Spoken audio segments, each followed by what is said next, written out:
We begin with that abrupt turn of health of Pope Francis, who has now been hospitalized for more than a week.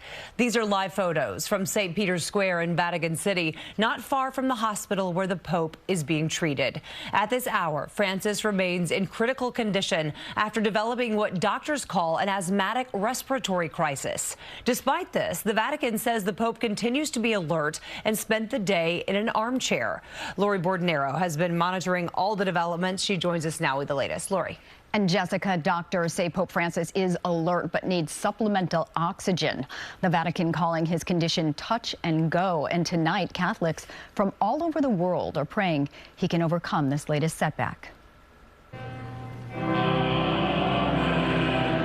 At St. Patrick's Cathedral, prayers for Pope Francis's recovery. We're very worried, and especially for the certainty of his health.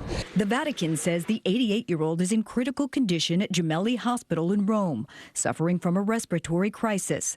Doctors giving him a high flow of oxygen. Hopefully he's doing the best he can, fighting the best he can. Pope Francis has been hospitalized since February 14th when he was diagnosed with pneumonia in both lungs.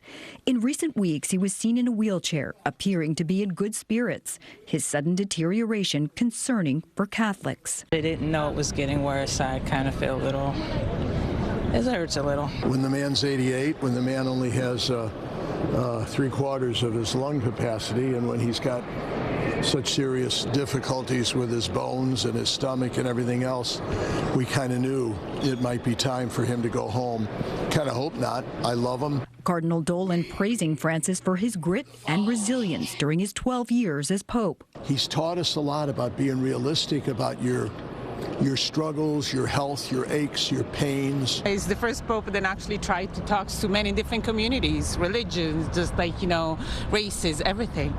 So that makes him very special. Doctors say Pope Francis is sitting up and alert, but the concern now is sepsis, a serious blood infection that can be a complication of pneumonia.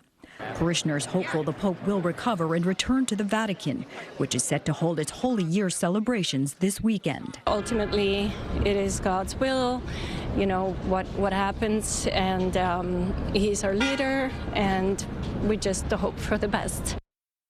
The Vatican has declined to give any prognosis, but says Pope Francis remains under close observation and expects him to be in the hospital for at least another week. Jessica. All right, Lori, thank you. And for the very latest on Pope Francis's health, go to our website, cbsnewyork.com, or download the CBS News app.